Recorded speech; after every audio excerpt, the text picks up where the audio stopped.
Alright everyone, Abe here, and we've just completed another jump. With me, as always, are Leela, our brilliant technical consultant, and Nobi, my furry, four-legged living sensor. My floating lens just flared to life, a sudden, blinding activation against the oppressive gloom. The ground under my boots isn't just unstable, it's alive.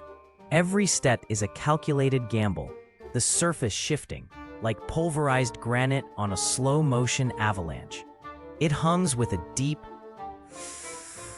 pervasive vibration that resonates through my whole body, making my teeth ache. Leela's wrist-mounted analog gauges are spinning like crazy. She's pointing to the atmospheric pressure dial, a rapid descent, followed by an even faster spike. She's reporting an atmospheric density fluctuation, extreme localized compression waves causing this seismic dust. Essentially, the very air here is collapsing on itself, sending these phantom quakes through the ground. Nobi's not happy. His entire body is a low, continuous rumble, a warning only I can truly appreciate. His tail, usually a relaxed sweep, is now a taut, vibrating chord, tracing invisible lines into the deep shadows. He's picking up on a subtle, almost undetectable distortion in the fabric of this space. A lingering resonance, he communicates, like a discordant chime that's been struck 1,000 years ago. Definitely a place brimming with unexpected energy. My curiosity is already pulling me deeper into the shadows. All right, crew, we've pushed further into this uncharted expanse, and the air, it's thick with an almost liquid tension. My skin tingles, a strange metallic hum vibrating deep in my bones. Nobi, my furry sensor, his tail is doing that rapid flicking thing, almost like he's trying to swat at invisible gnats.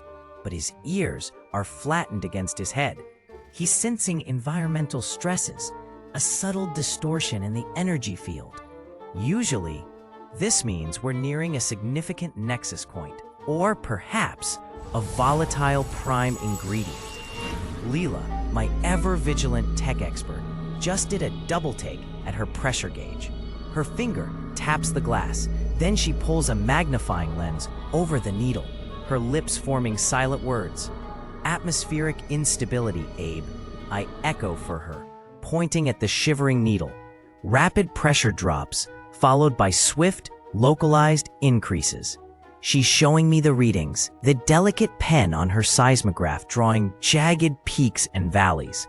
Microfractures forming in the bedrock. I translate her expertise, potentially triggered by unseen energy currents. The very ground beneath our feet feels porous. Nobi lets out a low, warning whine, a sound reserved for imminent danger. He's catching the scent of something burnt, charcoal residue, he says with his body language, like the aftertaste of a raw power surge. It's not just the ground shifting now, but the timeline itself feels stretched like thin taffy. We need to move fast, now. My eyes track the local, whose skin shimmers with faint bioluminescence, like captured starlight. I try to understand their frantic clicks and whistles. Their body language, a language unto itself, urgent and rapid. They point, then retract, a tremor running through their arm, a clear warning I can't quite decipher.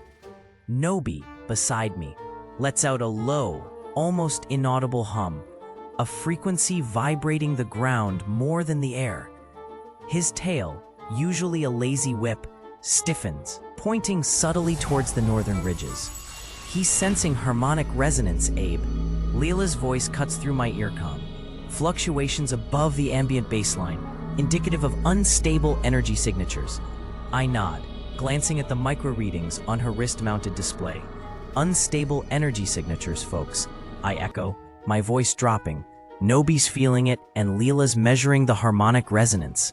The local singular eye, a swirling nebula of blues and greens, flickers rapidly. Their gaze darts from me to a point beyond the jagged obsidian spires. Then, with a sudden jerky movement, they jab a finger straight ahead. And there it is, a vortex, not of wind or water, but of raw, shimmering energy. It pulls at the distant atmosphere, a silent maw chewing on light. The air around us grows taut. A high-pitched whine almost beyond hearing starts to resonate. My initial curiosity tightens into a laser focus. This isn't just some weird weather pattern. This is a territorial warning, a very lethal one. The air here feels different, thicker almost. We're deep into this crystalline canyon now, shimmering like broken rainbows.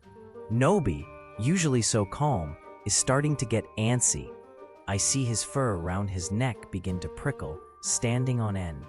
He lets out a low, almost imperceptible hum, like a distant power grid under strain. His tail, usually a lazy whip, twitches once, sharply, then again, pointing with an urgent precision toward a specific point in the shimmering air ahead. It's subtle, but I can feel a faint, almost musical vibration, a resonance that feels deeply unnatural. Suddenly, a faint, static-like scent prickles my nose, sharp and fleeting, like ozone after a colossal lightning strike. But this is different, sweeter, more complex, imbued with an almost ancient energy. It's gone as quickly as it appeared, leaving me questioning its reality. Leela's analog gauges are humming too, echoing Nobi's low vibration. Atmospheric ionization readings are fluctuating erratically, Abe, she states, her voice a low, precise murmur as she taps a spinning dial. Localized energy displacement, highly unusual. I nod, confirming her observations. Leela's seeing significant energy shifts, I explain to the crew. Something here is actively messing with the environment, creating micro-disruptions. It's like a living pulse.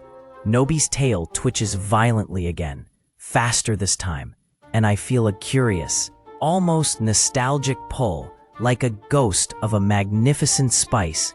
This must be the raw, untamed essence of what Nobi senses, a volatile ingredient lurking just beyond my sight. Princess Sorella Lenere is said to taste the metaphysical. I wonder if she'd sense this too. The air in this grove isn't just humid, it's practically vibrating with a low, resonant hum that presses against my eardrums. Nobi's entire body has tensed, his fur bristling from head to twitching tail. He's sensing a profound energy, a pure, wild essence hidden nearby. Leela taps her field spectrum analyzer, pointing to a rapidly fluctuating waveform. She murmurs, "Abe, electromagnetic interference is off the charts, localized, intensely powerful. Be extremely cautious." She's seeing what Nobi's feeling, confirming my instincts. My gaze is drawn deeper into the dense undergrowth, to a cluster of dark, thorny vines that shimmer with their own faint inner light. And there it is, almost impossible to believe. Nestled like a sapphire jewel, a single bean. It pulses with an incandescent, brilliant blue, crackling with contained energy. Tiny, silent lightning bolts arc across its sleek surface, vanishing as quickly as they appear. The sheer, raw power radiating from it is breathtaking. It makes the very atmosphere around it ripple, distorting light, giving the illusion that everything else has slowed to a crawl. This is the legendary lightning bolt bean. It almost feels sacred, like the whispers of Princess Sorella Lenere, who tastes pure essence.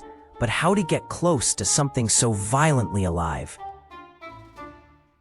I carefully extend my kitchen tongs, the metal glinting against the swirling luminescence of the lightning bolt bean. My target, a vibrant pod, throbbing with contained energy. Nobi, at my side, lets out a low, sustained hum, a sound I know signals a significant shift. His tail begins a rapid, almost anxious twitch, vibrating against the damp earth. Nobi's feeling a deep agitation, crew, I narrate, interpreting his subtle shifts. He's picking up on the spirit of this place intensifying around the bean. Then, a sudden, sharp energy spike registers. Hold on, I murmur, my eyes flicking to Leela's vintage atmospheric gauges. Leela just confirmed a drastic environmental pressure change. She's measuring an unprecedented surge in localized energy pulses, suggesting, well, an active defense mechanism. Just as I begin to process her data, the air around us distorts with a high-pitched whine. A massive, thorny vine, thick as my forearm and glowing with an inner phosphorescence, explodes from the undergrowth.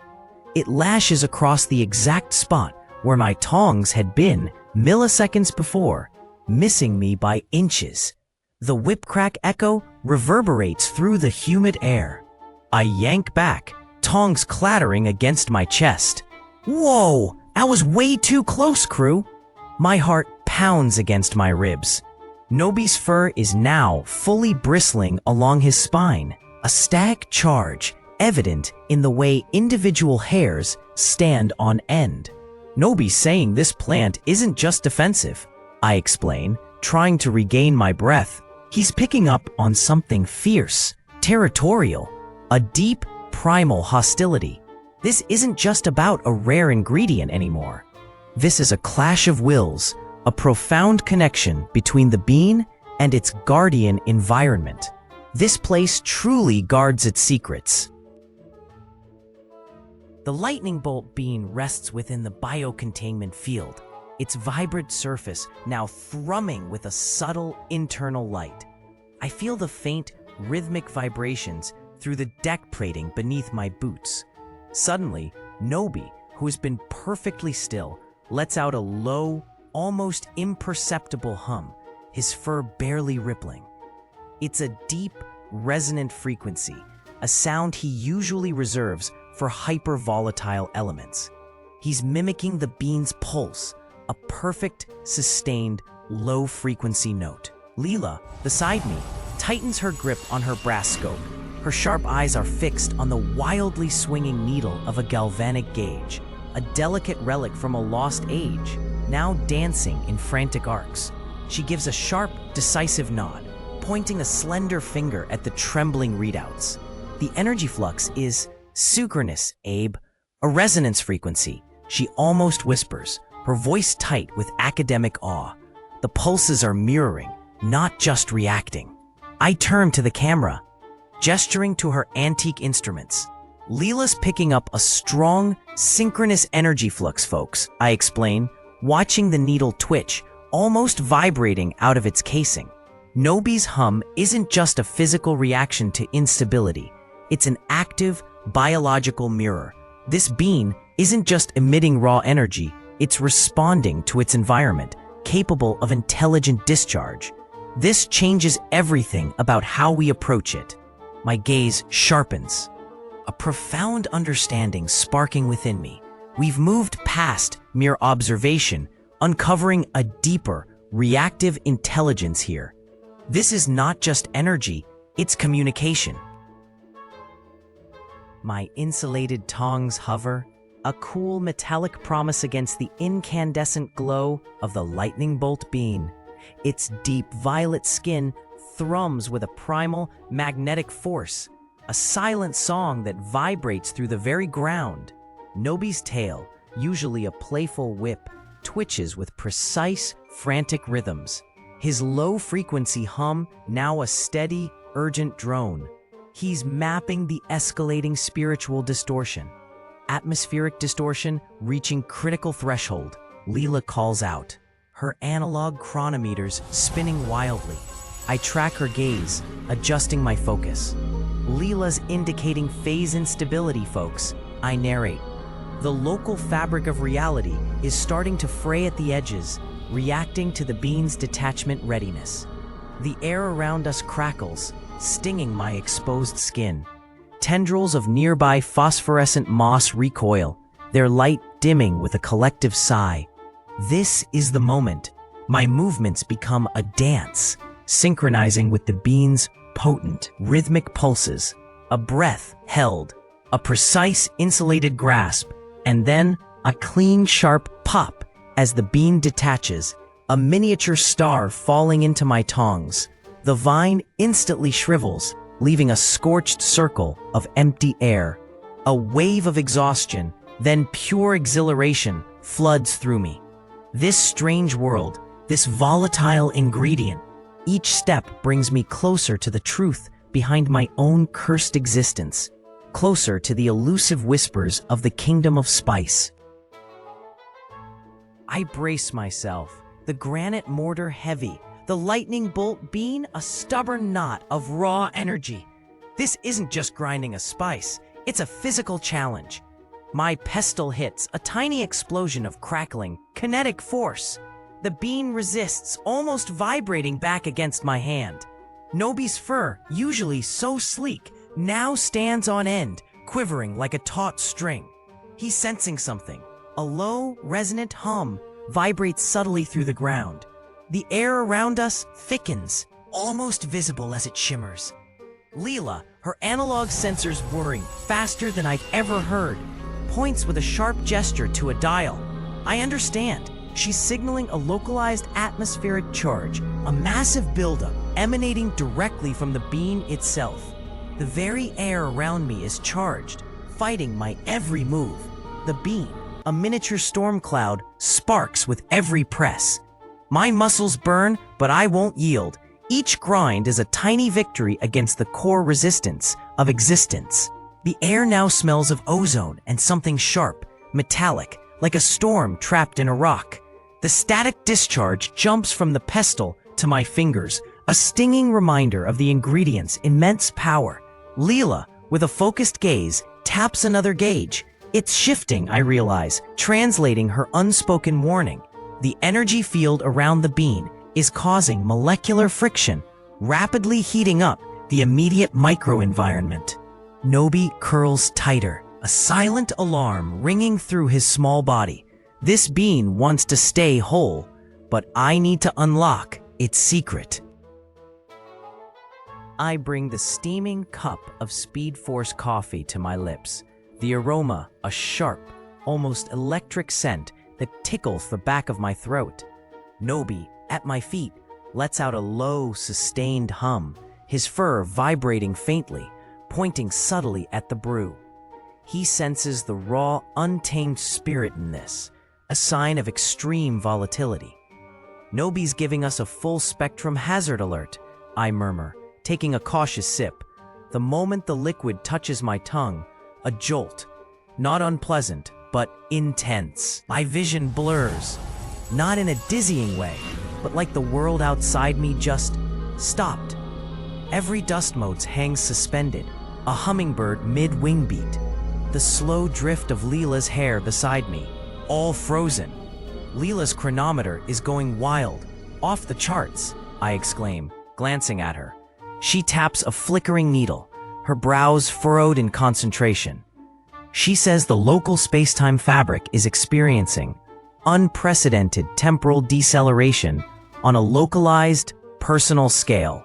That's it. It's not me going fast. It's everything else that's paused. A strange tingle flares on my left wrist. I pull back my sleeve. There it is, a small, perfect lightning bolt etched into my skin, glowing with a soft, inner light. This isn't just a powerful stimulant. This is a profound, fundamental shift, a whisper from the universe about the deep currents that bind ingredients, realities, and maybe even my own cursed existence. The world, for the first time, feels truly connected to me. What else can I change?